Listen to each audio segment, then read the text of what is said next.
Hello, I'm Simon. And I'm Dan. And this is the Wikicast, a podcast where Wikipedia takes us to a random article and we talk about what we find for like 30 seconds. Dan, what do we talk about this... Smooth. Dan, what are we talking about this... Let me finish! Dan, what are we talking about this week? This week, Simon, we are talking about Edwin Holmes, Inventor. Ooh! Oh, okay. Right, okay, let me guess. Inventor. Victorian? Yeah, I suppose. Okay, so that means like late Victorian, I'm guessing. Well, he's an American. Oh, okay, right. So I should 19th century. Yeah. Okay. Has he invented anything that like I would know or people would generally know? Yes. Oh, can you give me a clue? It's a very important thing to have in your house in case of an emergency. Air. A fire extinguisher?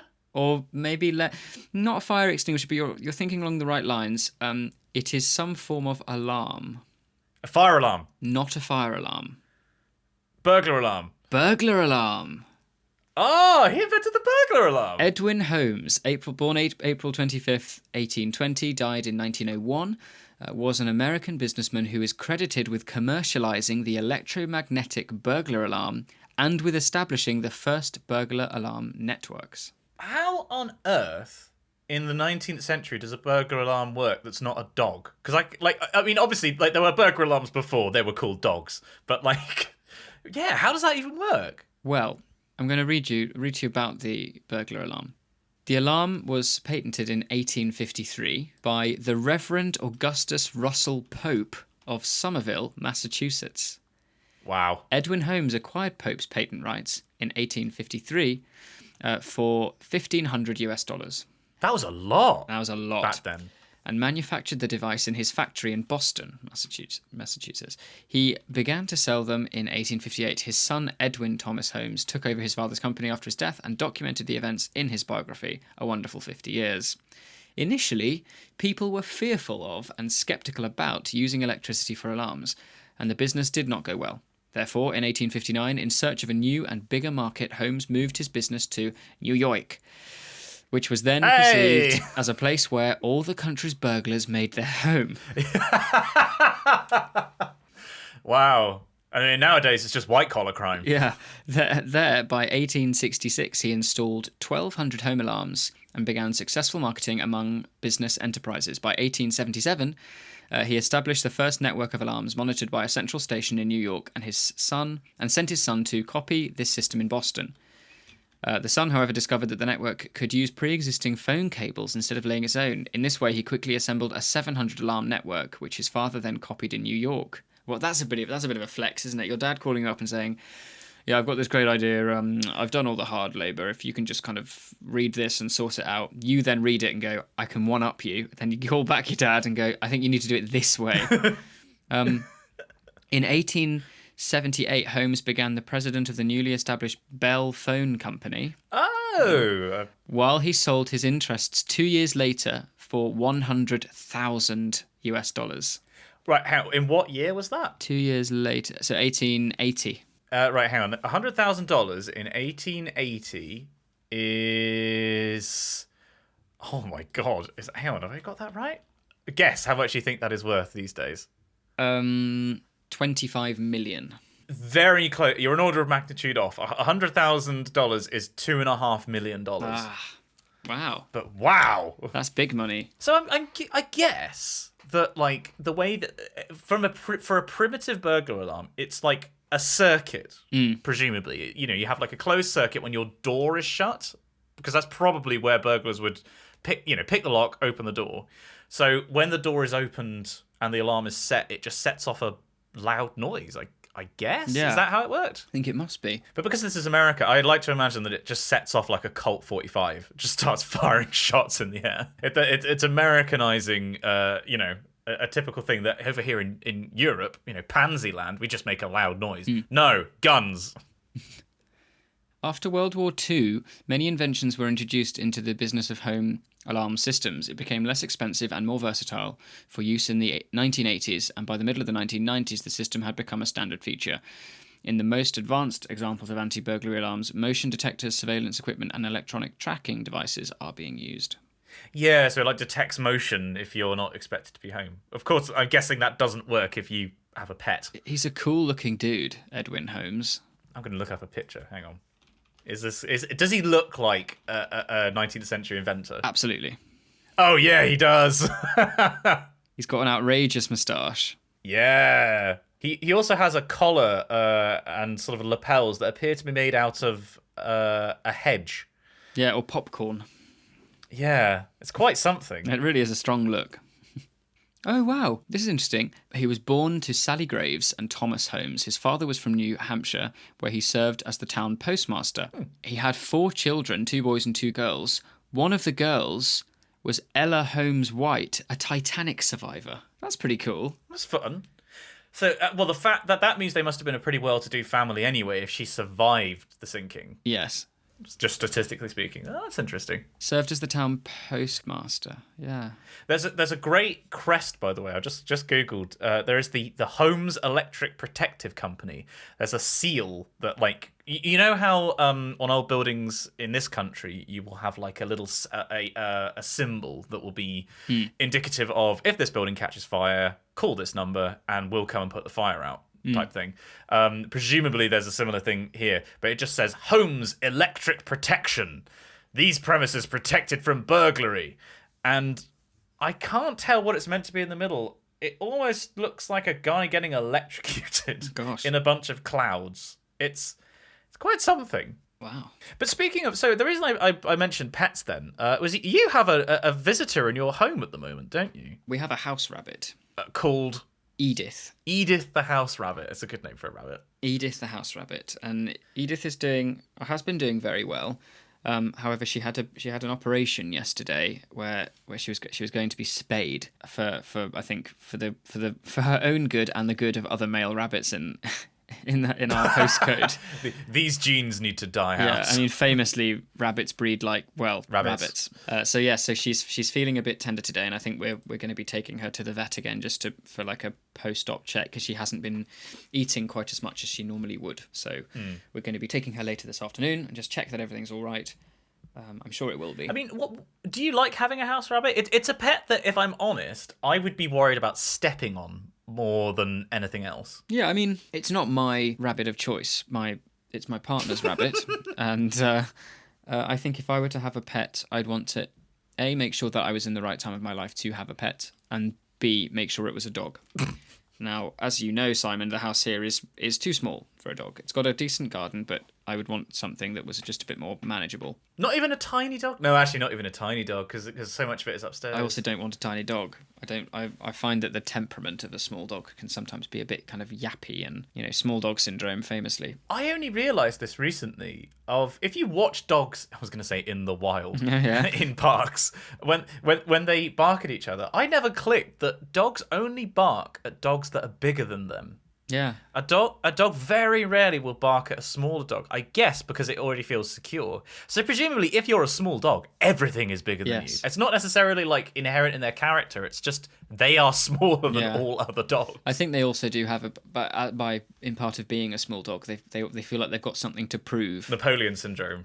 Yeah, exactly. Whereas like we've got a black lab at home who is big for a Labrador. And he's just great. He's fiver. He has the most lovely temperament, and he's very calm. He rarely ever barks, unless he's, I don't know, out and about. You step on his paw. Yeah, exactly. Or he sees a pheasant in the garden and has to inform everybody. Or his favourite. Stay calm! Stay calm, everyone! Stay calm! Yeah. He'll sit at the back door, looking out into the garden, and will bark at the wind because he doesn't quite understand that the wind makes the trees blow and makes them kind of the leaves rub against each other and have that kind of like shh sound. And he hasn't quite understood how that works. Yeah, bless him. Yeah, because we took Jasmine to the vet. So for those of you who are not aware, my pet cat Jasmine has been recently diagnosed with kidney disease. Which is very common in older cats. She's 18, and it's expected. at that age, if they survive to that age, because that's a good innings for a cat anyway. But we took her in, and bless her, she's just so old and sweet. And you know, when they took her into the vets, apparently they took the she didn't want to come out of her cage thing, so they just took the lid off of the cage. She didn't try and run away or anything. She just sort of sat quite politely and, you know, just let the vets do their thing. But she was only 1.5 kilos, I think they measured her at. Like, they were like, she's so small. Like, and especially, I grew up with a very large cat. She's so wee, you know. She's just so slight and everything. But yeah, bless her. She does this funny thing when we take her to the vets. That I always find it fascinating when you're at the vets anyway, just seeing how the animal reacts to being there. Because some animals are like trying to get out of their cage. They're like, I'm not going back. You'll never take me back. Yeah. And some just kind of sit there. Whereas what she does is she will yowl at you when you put her in the car. And for the first 5 minutes of the drive, she'll just be like, ah, Yeah. ah. And then after about 5 minutes, she'll be like, I guess it's all right. Yeah. That's She'll just be perfectly behaved. Like, she'll start nuzzling at your finger through a hole in the cage and everything. And then you get to the other end and she'll be like, ah, ah. And then about 5 minutes of waiting, she'll be like, there's no point. Like, just kind of... I mean, I think we're all like that in car journeys. I thought when I get in my car, I good first 5-10 minutes, I'm screaming. And then we settle down. Well, and actually, so this is probably as good a place as any to put this in the podcast. I am moving next... well, actually, I'm not sure when this podcast is coming out. I can't quite remember. I may actually be in the new house by the time this comes out, but I'm moving much closer to Dan. Hurrah! I am moving to the correct side of the country, the west side of the country, because Pixel Girl is starting a new job in sort of the Bath area, and we just secured a house recently. Because I mentioned, I think, a couple of episodes ago, like, you know, searching for houses and everything, and how you get really nosy, and it got really depressing for a while. Of, you know, you call, a property becomes available on Rightmove, and you call up, and they're like, no, sorry, we've already had 30 calls about this. Like, you know, sorry. And so we eventually, this is a free tip, people who are perhaps around our age and interested in moving properties, don't go via Rightmove or Zoopla or anything like that. What you want to do is find the estate agents in the area that you're moving to and register with them. And they will call you if something becomes available before it goes on those aggregator websites. Yeah. Because we found a place on Rightmove that nobody really wanted to rent, which was a shame because it was an incredibly characterful building, but it was just a bit impractical for us. But then we registered whilst we were there, and then, you know, the next day they were like, oh, by the way, another property has become available. And you know, it turned out in the end that we went through that process a couple of times, and we found this like dream house that's absolutely perfect for us and perfect for Jasmine because it has a nice big garden that she can roam around in free, like she's a tiger. So you're pleased with the house, are you? Very, very happy with it, and it's like a new build ish. It's a couple of years old, and it's detached unusually for a new build. Wow. So no more noise complaints for me. Which is good. Yeah, it's kind of everything we'd hope for, really, in renting this one for a year and then hopefully buying somewhere a bit afterwards because mortgages are stupid when you're moving across the country.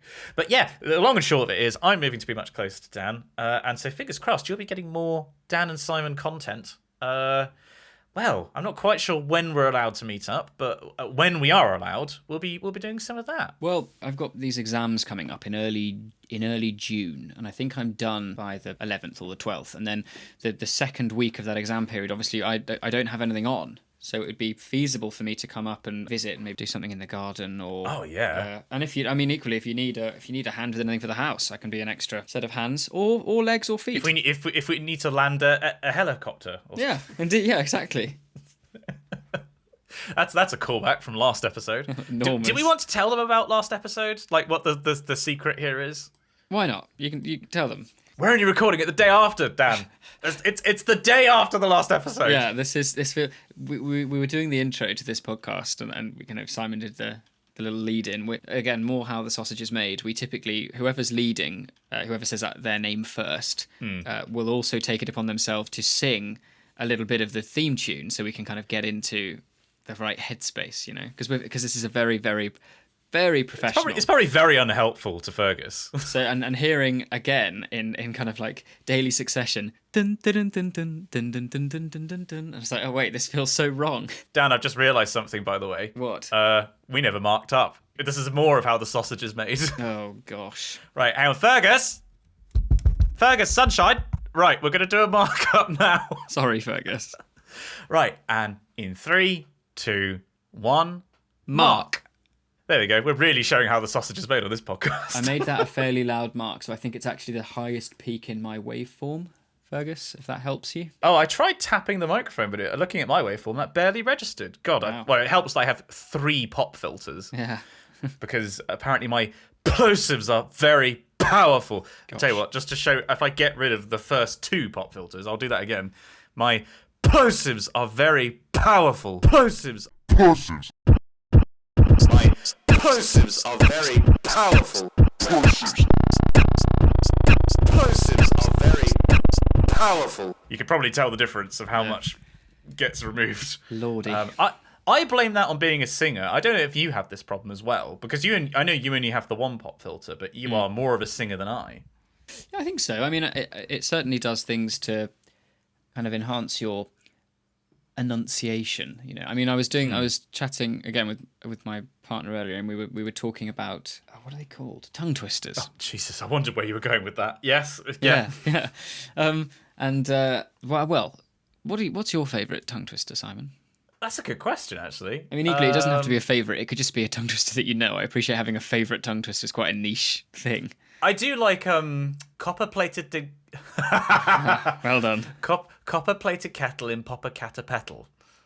Oh, wow. It's like that's a normal... Or it might be the other way around, actually. Yeah. I've heard of a proper cup of coffee from a copper coffee pot. Oh, okay. Which is quite a good one. My other favourite is... There's unique New York, which if you're from New York you wouldn't say because you don't do the kind of enya sound. But then also Irish wristwatch is very good. Irish wristwatch, yes, that's a good one. I'm actually seeing there's one here that's to a scale. I just googled. I wanted to see what the correct one was. But to a scale, one is Papa Cata Pet. I'll say it, I won't even try and sing it. Popper Catapetal, copper-plated kettle, hippopotamus's Mississippi River. Right. But that's meant to be to a scale in one breath. I see. I don't know. Popper Catapetal. But that's not enough. Are you doing 2 octaves? Or are you going up a third, back a step? So like da da da da da da da da da da da da. Wow, that sounds a lot like the Wikicast theme, actually. Yeah, Put it like that. We've been discovered this whole time. Oh, we should get Barney to compose us a proper theme, Oh man, I wonder if he would. I reckon he would. I mean, we pay him because I'm not just going to ask people to do free work. Yeah. But like, Barney, if you're listening, let us know if you fancy composing something, because we've already had the jazz version of the Wikicast theme by Matt Cann. Yeah, and well, several themes by Matt Cann. We had a jazzy one, we had a cheesy one, we had a sad one, we had he gave us I think 4 or 5. I love having talented friends. Yeah, it's a lovely thing. It makes you feel very small and insignificant, but it's just so wonderful to be like, it's that the screenshot of Michael from The Office where he's just like really proud and looking up at someone. Yeah. Like that's how I feel so much of the time about my friends, where I'm just like, yeah, you go. That's great. and it's so frequently as well, just from doing this for so long, like you have a lot of YouTuber friends and you watch one of their videos and it's like, this was great. Like I'm so proud of you. Yeah. But at the same time there is that little part of you that's like, you like why can't I do that? But in this case, like, oh God, too many names. Barney, if you want to do some music for us, that would be amazing. It'd be the most overworked podcast theme of all time. You could, I mean, tying into last episode when we suggested to Barney that he needs to do a video on Eurovision, you could perhaps try and incorporate a level of glitter and cheesiness from Eurovision into a Wikicast jingle. Who knows? And then you can enter it into a competition and you can play it with an orchestra in Japan and be fine. Where would be? Well, aim a little bigger. Let's aim for Eurovision finals. With the the theme of the 2022 Eurovision Song Contest. I was driving out to Woodbury this morning because I needed to sell a car for scrap.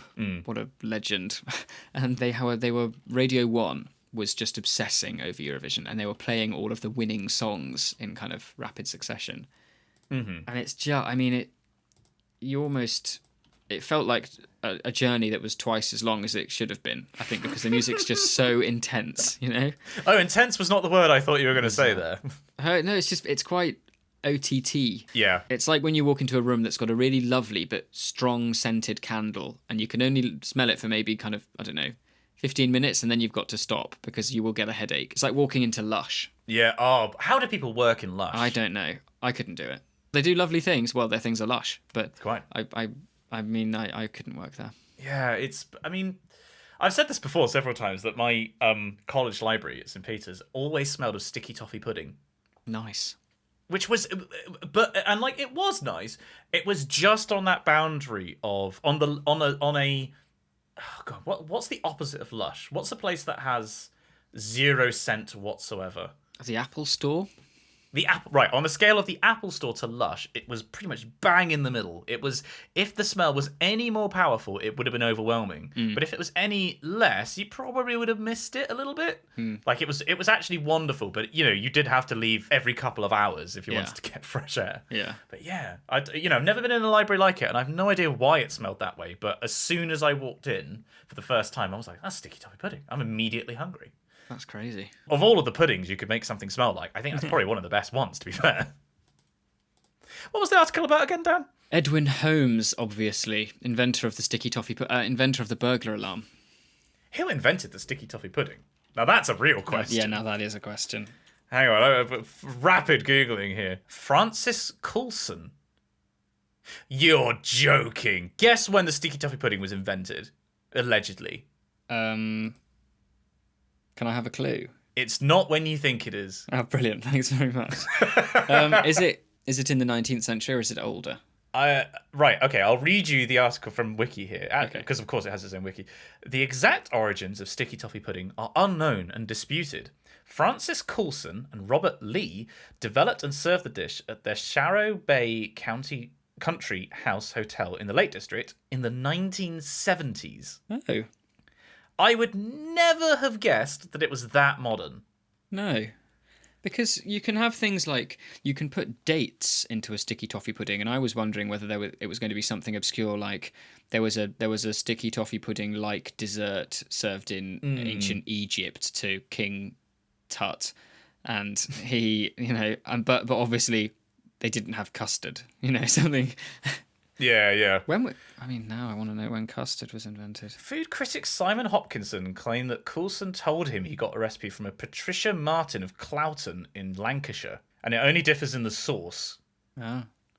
And then her son later told Hopkinson that she originally got the recipe from 2 Canadian Air Force officers who had lodged at her hotel during the Second World War. According to Hopkinson, this Canadian origin makes sense as the pudding uses a batter more akin to an American muffin than an English sponge. I see. God, food history is fascinating, but Yeah. I never would have guessed that it was that modern. I'm just wikiing custard now. And that has a much longer origin. Yeah, custards baked in pastry were very popular in the Middle Ages. Yes, yeah, I can believe that. Yeah, which is just pretty cool, isn't it? Real custard was only invented when they put it in powder form. Well, real custard, as far as I'm concerned, real custard comes from a packet. Oh no, we're a custard making house. We make custard. No. I made a hollandaise the other day. Oh, really? For eggs Benedict. Yeah, it was lovely. Oh, very nice. Yeah. Oh, actually, sorry, just before we close out this section, we invented something last night, Dan. Did you really? Last night was the back row stream. So for those of you that don't know, I stream on Twitch, and on Thursdays we get people from mostly from Chapel Choir, but also we have other guests like Dan Hanvey and Captain Reed. And recently we've been playing a lot of GeoGuessr, and we invented what we've called inverse Weatherspoon Guesser. So there is a map. The whole principle of GeoGuessr is you get dropped in a random location on a map on Google Street View, and then you have to, using clues around you, guess where you are. And often you do playlists of themed. So for example, you'll be dropped outside of a Wetherspoons pub. For those of you not from the UK, Wetherspoons is a chain of pubs. It's kind of like the Chuck E. Cheese of pubs, that kind of thing. And the idea is, you have to guess which Wetherspoons you're at as precisely as possible. What we invented was we play a UK city's map, and it's then a race to be the first person to find a Wetherspoons pub in Google Street View. Right. So you'll start on a street somewhere in a UK town, and then you have to all trawl through the town, clicking as you go, going forwards and forwards and forwards, turning around corners until you can find a Wetherspoons. Wow. And it was surprisingly difficult in some places. Yeah, I can believe that. Like I think we were in Swindon, and it was like 30 seconds to find a Wetherspoons. When we were in Manchester, I think we found one in 15 minutes. Wow. Like, Manchester has 3 Wetherspoons, apparently, in the city centre. Edinburgh has, like, 1. It's amazing how places really have a strong, independent pub tradition. And I guess you don't realise it until you explicitly go looking for a Wetherspoons, maybe. But there we go. I may not have invented the burglar alarm, but I partly came up with... because it wasn't my invention, it was Cass B from chat, came up with inverse Wetherspoon guesser, and I'd recommend that we all play it at home. It's a good laugh.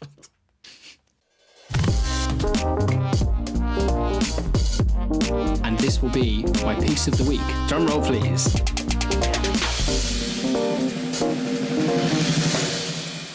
Well, Dan, what's your core piece of the week? Of the day, really. Yeah, well, exactly. I feel like we had a very nerdy, corally conversation, which is a wonderful thing to have when Barney so kindly joined us for last episode. So I was thinking I want to keep this one brief too, but it may well be more pertinent than usual, because it was an anniversary of my choral piece of the week yesterday, Simon, and I think you sang at the premiere. Does that give you any clues? Oh, was this the Philip Cook Nunc Dimittis? It is the Philip Cook Nunc Dimittis. Oh, he shoots, he scores. Yeah, that was a lovely piece. It was really lovely, and I was listening back to it, and not only did our golden boy Hugo Wickman do an absolutely lovely solo throughout the Nunc, but it's just a really, really beautiful piece of music. I really like it. It's very simple. Yeah, it is, and it's. But it works. I don't know how to. I mean, Barney would likely be able to describe it far better than you or I, Simon. But it's very atmospheric. There's a real kind of sense of, when I hear it, I think of a kind of a misty sort of Dartmoor. And there is a single, maybe a solitary silhouette of someone on the distance that's always kind of constantly out of reach. And then there are moments where that mist and fog might clear slightly, and said silhouette becomes more clear, and you start to kind of really get a defined person. And then the mist rolls in again, and it's all gone.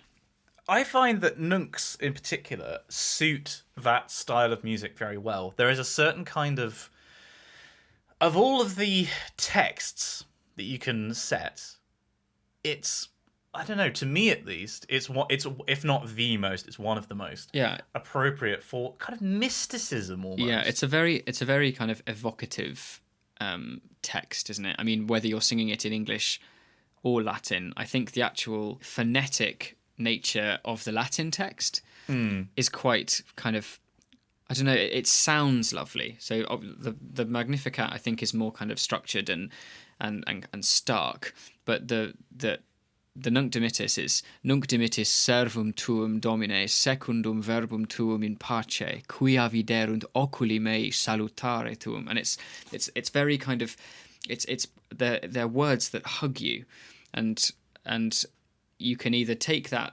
Latin text for obviously what it means in translation for the purposes of liturgy, but also it just sounds lovely to the ear. Yeah. And then when you sing something like the Stopford Truro Nunc Dimittis, I was gonna mention I think that's a really, really beautiful, where music and words really, really come together in a special way.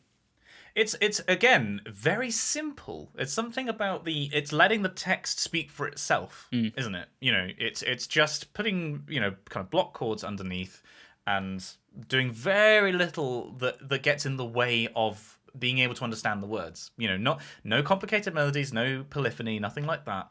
It's just one nice melody sung by sopranos over the top of effective everybody else doing the chords underneath. Like, I want that sung at my funeral if I get a chance to have a choir at my funeral.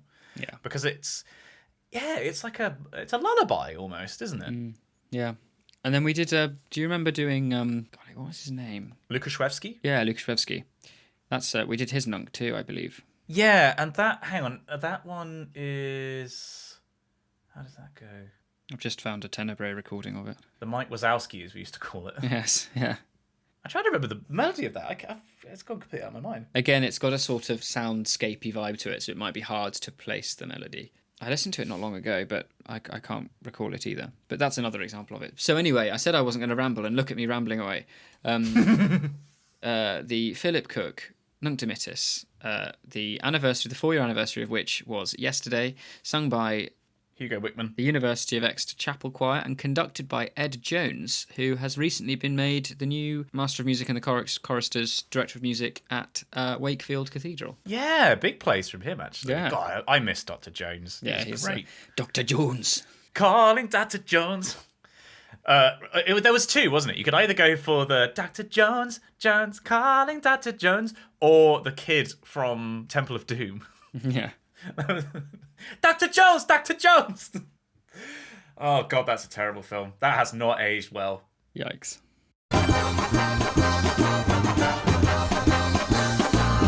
Top lad, and we're in Patreon corner. There are no other corners in this show. Don't worry. You haven't missed anything. No. It's fine. This is the part of the show that makes the show possible, basically. We are entirely funded by the generous support of people on patreon.com/the Wikicast. And soon, day by day, it seems more likely that we're actually going to be able to spaff actually quite a substantial amount of money that has now built up, and we are going to use it. It has in my accounting spreadsheet. It is going to go on Wikicast projects, I can assure you. Excellent. Which means that we're going to need to start buying some like gold-plated like paintbrushes down. I mean, well, one project that we did say we were going to do, I don't know if you remember this actually, was to get drunk and paint Warhammer together. Yeah, well, actually, and you know what we can drink? The singles, the miniatures that we have. All the miniatures, yeah, they're still here. So perhaps what we do is we take a trip into Bath Games Workshop, or Warhammer as it's called now, and we each pick out a model. Yeah. And we each try and paint it, and we film the process. And that's considering how expensive Games Workshop is, that's like £1,000 wiped out immediately. Yeah. So I think we'll get through the pile basically. But well, Dan, what does the money currently go towards in this pandemic? The money that, well, I mean, it allows this podcast to exist, for one thing. Without this money, we would not be able to pay for the hosting. Thank you, Podbean. Thank you, Mr. Podbean. Thank you, Mr. Podbean, for all of that. It pays for our glorious editor, Fergus. He's doing a great job. I've got to say, Fergus, you're doing an absolutely outstanding job on this podcast. You are the best person in it, and you're not even in the podcast. It allows us, if we would like to, and I think we've agreed that we would really like to sometime this year do a kind of merchandise line, the second season of Wikicast merch, which is something that I think people are really crying out for, and then we will absolutely do that. Wailing in the streets. Yeah. I can't go to the co-op without somebody telling me, when are you going to do a Wikicast mug? Come on. And as Simon said, it allows us for us to meet in slightly easier circumstances rather than having to rely on, public transport or doing something and realizing it costs loads of money, and so really without your such generous support, we'd be in real trouble. Yeah, and I would like to say a very special thank you to the people who support at the top cap level. They donate $5 a month, which is what the cost of a coffee, a big coffee, to keep us running. And the people who also are correct in thinking that cats are the superior household pet. We don't have a team bun. We don't. A team bunny would be an interesting third party to add to this, because I can think of at least one person on our Discord who would definitely support a team bun. But I would like to say a very special thank you to Oliver, Violet Hatch, Abu El Ella, the physics boy, Simon P, Jack Easton, Izzy Christie, Nafi Iftikhar, Christopher Betterton, Dame Valerie III, Layla Medina, Oliver Craigie, Will Janice Humphreys, Rents Kirk, Oliver Burkhart, Omar Miranda, Cole Mansfield, Princess Andromeda, Choco Cat, Bendant, Isabella Strowski, Matt Maguire, and Dan Hanvey. And I would like to say an enormous thank you to Sophia, Remnar, Peter Reed, Naf Laroch, Maggie, Lexi at Front Desk, Kodzo, Josh, Shiaga, Jay Wright, Henry VII, King of England and of France, Lord of Ireland, Hasse Hansen, Eve Sharples, Eric Bolliger, Colin J. Brown, Ben McMurtry, Ben Caples, Aaron Carey Augustin, Adrian Chan, Alistair Fortune, and Aaron Jorgensen. Thank you so much. It's all your fault, guys. Yeah.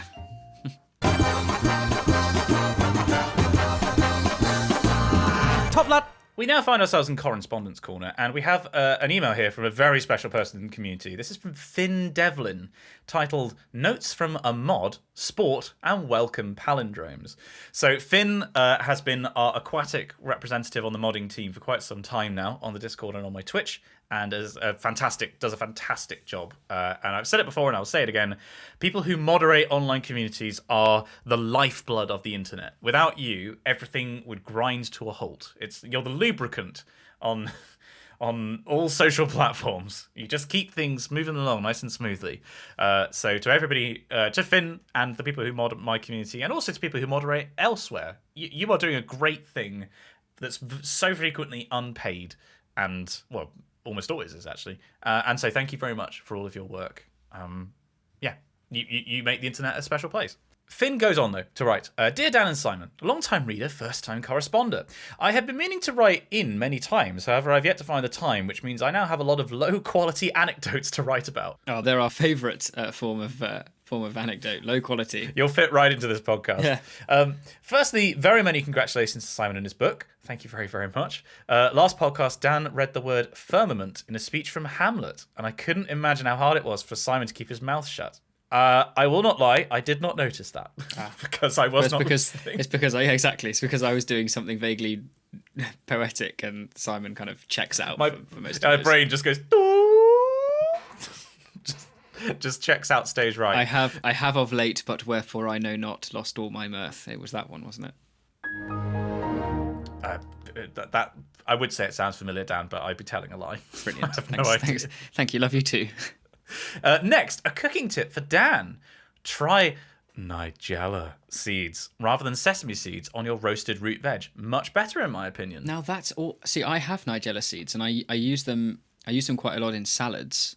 They're a small black. They look like a small black hard sesame seed. Yeah, I've used them before. And they've got like a bitter, peppery. They're I will do that. I'll do that, Finn, and I will report back next time. Okay, next section. It's like the email from 2 weeks ago with the footnotes. One of my favourites we've ever had, by the way. Sports.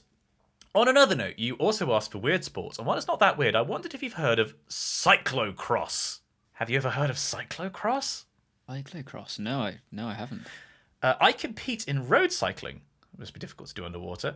And not cyclocross. However, I do dabble. Does it involve cycling on a horse? With a basketball. With a basketball and a bit of rugby thrown in for good measure. The sport essentially involves riding a road bike with fat tyres over many laps of a short course that contains sections of mud, sand, stairs, short and steep climbs that are sometimes sandy, and even 40-centimetre barriers which you have to hop over. So it's like cross-country combined with a bike. It's parkour on a bike. Parkour on a bike. Yeah, I like that a lot. The home of cyclocross is Belgium, and sometimes the courses look indistinguishable from a First World War trench. Good grief. When you become tired, sometimes the obstacles are too difficult and you must hop off the bike and carry it over one shoulder to run up the bank, stairs, sand, etc., and then hop back on the bike. Obviously, lots of time can be made up with your mounting technique. So the pros throw themselves onto the bike with absolutely no regard for their Gentiles. All in all, this sport is just self-inflicted pain in the winter's cold. I've never heard of that before. No, nor have I. Wow. Another sport, which I mean, if anybody wants to invite us to do some cyclocross, that could be a video. Like, I am determined for us to try a horseball, Dan. Absolutely determined for that to be a thing. Finn goes on to write, welcome palindromes. So this is some deep lore Right. that we're going on here. Okay. The point I meant to write in about weeks ago, some Discord lore, which I thought I could explain to many readers in and not yet on the Discord, because obviously they'll want to join after hearing this. It is a wonderful place, it's got to be said. When a new member joins the Discord, they are showered with welcomes. An average, they have calculated, of 7.4 to be precise. And obviously the main goal of these welcomes are to welcome the new member to the Discord. No However, that's Finn wrote that, not me. However, these welcomes have a secondary objective, to form a welcome palindrome. What's a welcome palindrome, you ask? Well, the specific rules can be found in the pinned messages of Chit Chat channel. However, briefly, definition. A welcome palindrome is defined as the sequence of welcome messages after a new member joins, such that the roll colours of members form a palindrome. If you have trouble visualising this, check the pinned messages again to find our longest ever palindrome. But an example would be a patron says welcome, then a Twitch sub, then a mod, then a Twitch sub, then a patron. So that would go orange, purple, pink, purple, orange. No, there isn't actually a bijective relation between colour and role name. Oh, I see. Right. Since both Top Cat and Top Dog map to yellow, so yes, we do indeed use colour, not role names. Which is, like, this happened completely organically. I love it when online communities do this. Like, it wasn't like I set down an edict that was like, you shall welcome in palindromes. Yes, yeah. But they decided this was a sensible use of their time. And it's so cool when, like, you see them being like, a new member's, someone has joined, and they're like, we did it, team! That's a 7 palindrome. And the new person is like, what the just happened? Yeah. So last September, when I started this by stating that I wanted a naturally occurring welcome palindrome, my goal was of length 12. And for months, we never got past length 8. Then, one fateful night, the 9th of March 2021, we smashed the record with a 21-length naturally occurring palindrome, which also centered around Simon. See Discord for the image. Yeah, I think that was me jumping in and saying, welcome, but because I'm the only person with my tag on the Discord, I had to be in the middle. And so they like coordinated so that, like, okay, right, I'm a Twitch sub, so I need to wait for 2 other people to say, like, welcome first. Amazing, yeah. Amazing. I love incredible coordination. It's like when you see ants forming a mole, like you're falling an anthill. It's like very simple individual minds. Yes. And with no seeming coordination, but they make these amazing things. That's going to get quoted and put on the Discord banner, isn't it? It's going to be on the back of your book, I think. I'm aware this could be quite confusing to many readers or Discord members who do not know the ways of the palindrome, and therefore I hope to have enlightened them. Also, I'd like to say on behalf of the mod team that we have such a wonderful community, and it's been a pleasure to moderate over the last year. In fact, both me and Trustworthy Ginger have our modiversary coming up at the start of May. Oh, we actually missed that, Finn. Sorry, this has been waiting for us to read out for a while. How time flies. Fruit flies like a banana. Yeah. Sincerely, Finn. Well, Finn, congrats on your modiversary, and to you and Trustworthy Ginger. Yeah, absolutely. And what a great email. This is such a wonderful example of what makes the internet special and online communities function and unique. Big love to both all the mods and the whole Discord. We have an email here from Matthew, and Matthew's email is titled, Holy shit, Simon, you have a book? and it reads, Dear Messrs. Myman Dark and Caniel Saw. Oh, they're like our bounty hunter. I'm imagining those as like 2 fantasy era bounty hunters. Yeah, yeah. Myman Dark. Caniel Saw. Just a very short email to ask the new author, Dr. Simon Clark, what it feels like to have your book in Waterstones. Been following your channel and the Wikicast since 2016, and I'm insanely proud of you. Best regards, Matthew. Oh, well, thank you, Matthew. Yeah, it doesn't quite feel real, to be completely honest. I don't think it's hit me yet, actually. Like, because I haven't held a physical copy of the book because at the moment I am still doing edits. The way that it works is we've done 2 rounds of edits so far, which was basically like initially, are the chapters in the right order? Is the subject matter in the right order? And then it was paragraph by paragraph. And we're now at a point where actually the middle section of the book, which is like the engine room of a lot of the big topics, all the stuff is there. Well, with a few exceptions. I'd actually like to add a bit more in now. But it's a bit muddled. There's not a clear storyline to a lot of the more... There are certain bits that are basically a bit too much like a textbook, we think. And we're going in and reworking those. So that'll be finished, I think, by July, I want to say. I think we've got about a month to finish off that lot. And then there's like copy editing, and they make sure I use M dashes as opposed to N dashes and all that kind of shit. So, I haven't held the book, but I think it is going to feel that I guarantee will be the moment where it suddenly hits me that when I get sent a proof copy. Yeah. But yeah, I was on a call with my editor at the publisher. And he was saying, so this is the kind of book that, Waterstones would be really interested in.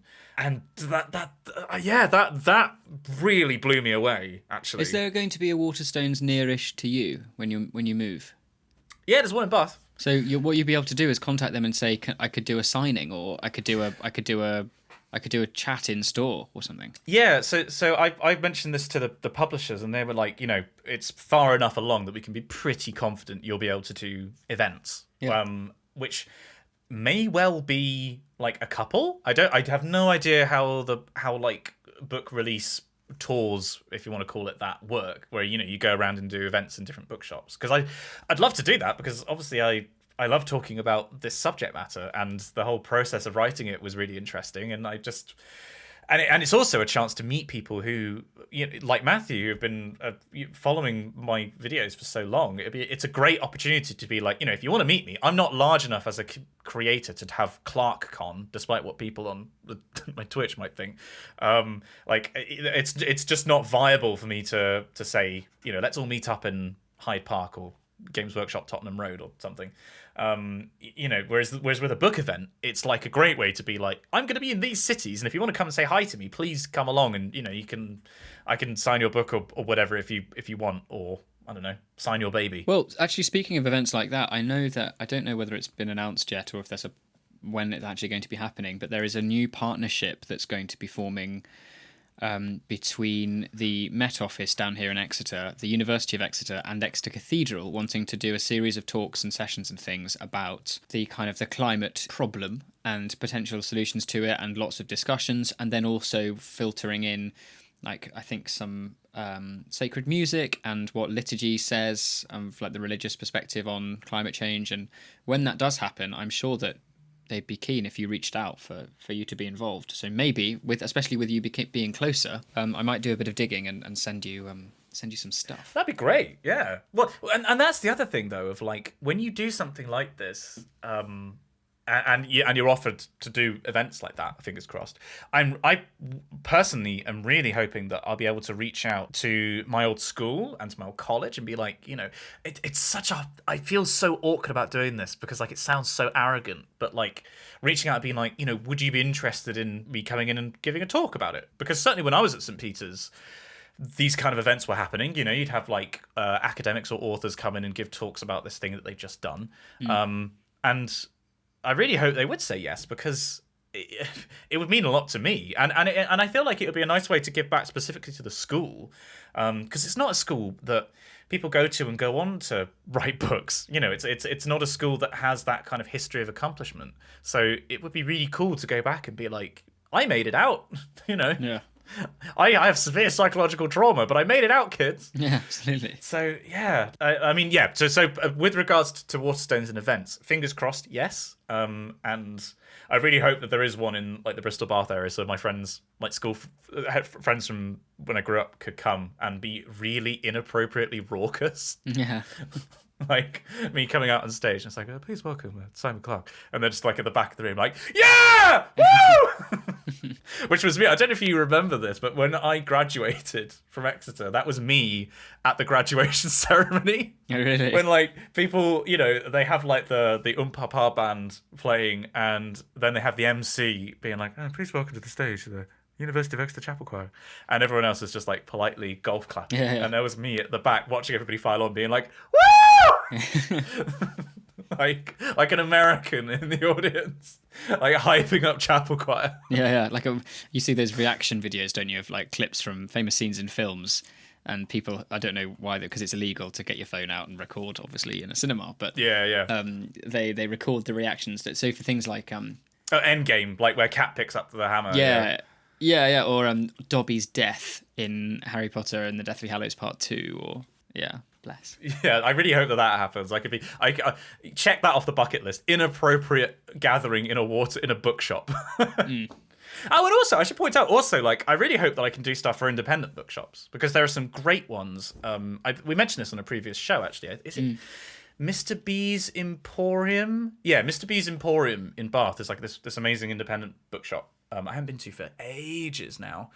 Somebody on the Discord actually said that they had pre-ordered the book on Amazon and cancelled it so they could pre-order it from their local bookshop. And apparently they were really touched that somebody called up to like put money down for a book however many months in advance, and they actually chose an independent store. I would encourage people to do that if you can. Like, you know, you support your local bookshops, because they're miraculous places, bookshops. And yeah, you know, I have nothing against Waterstones, or if you live abroad, say Barnes and Noble, or whatever, you know, there's a place for mass market books. I enjoy going around to Waterstones, but going around like a family-owned bookshop is really special. Yeah, and, absolutely. Yeah, it really actually touched me that I saw somebody had gone to all that trouble and supported a local business. So, yeah, in short, Jesus Christ, book. It doesn't feel real yet. Come back to me in a couple of months when it feels real. Yeah. So, Dan, what have we learned today? This week, Simon, we learned about Edwin Holmes, the inventor and American businessman who is credited with commercializing the electromagnetic burglar alarm. A cool dude, I think it's safe to say. Very, like, we didn't even talk, we probably had a lot more interesting content to talk about here, but we really went off the rails this episode. Yeah, we did. It was as tangents go, pretty meandering. As tangents go, this was like the Mississippi River.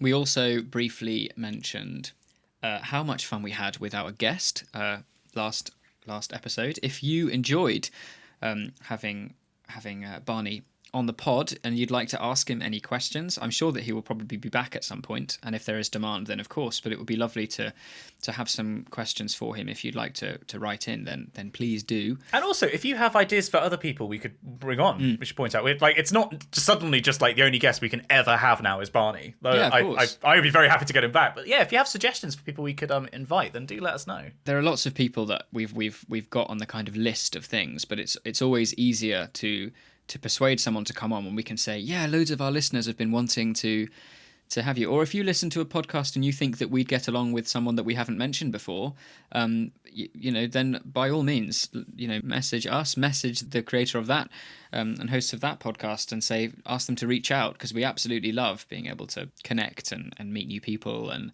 introduce them to the beautiful but bonkers community that we have here. Beautiful but bonkers. That's exactly the right phrasing, actually. I love it.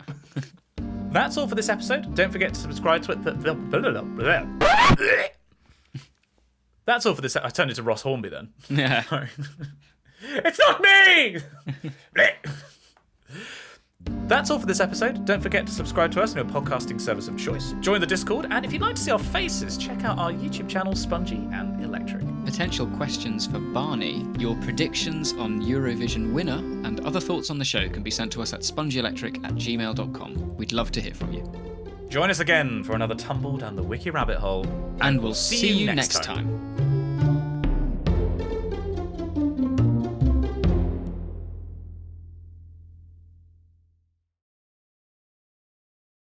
Ah!